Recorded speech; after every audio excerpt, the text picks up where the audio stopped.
Have you ever gone to the store and bought yourself like a big hand piece of ginger?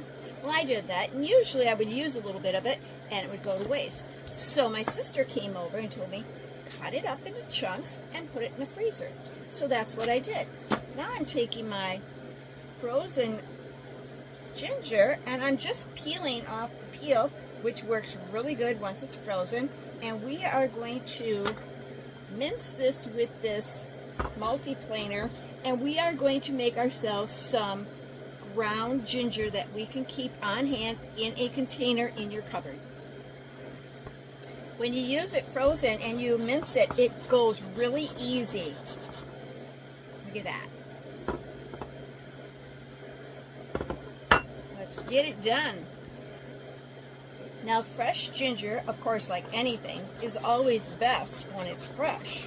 Or ginger is fresh when it's best. It's best when it's fresh. Let's get this straight. But to use it, if you know you're going to be using it, and it's the fall season, so I am going to be making quite a few different dishes with this wonderful savory spice. So I am going to grind myself up a bunch and get this into a powder form that I can keep in my cabinet. And look at that, if you don't get all the peel off, well, it kind of peels right off. Pretty awesome. Alrighty, I got out my one last tray for my dehydrator. The other 4 trays are full, so there are no coincidences in life. Everything happens for a reason. Alright, we're going to get this onto our silicone tray and just kind of spread it around, make room for it, and then we'll put it in our dehydrator and we will let this dry. You can see I'm just kind of mashing it down. I'll show you what I mean about no coincidences. So last night I got my herbs into my dehydrator and I didn't have room for the last tray, so this worked out perfect. Oh, and pardon me, it's not that I didn't have room for a last tray. It's just I had nothing on my last tray. So we're going to get this in and get our dehydrator going. And this is what the ginger looks like after it's been dehydrated.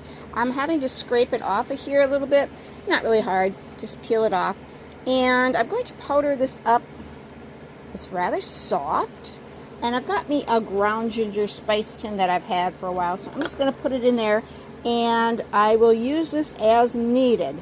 I could put a little agent in here. I'm not sure if that would be baking soda or maybe it would be cornstarch. I think it would be cornstarch to keep it from getting back to in a moisture state.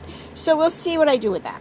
So to prevent it from caking, you can use silicone dioxide or rice, or you can use cornstarch. And for this, I'm just going to add a little cornstarch.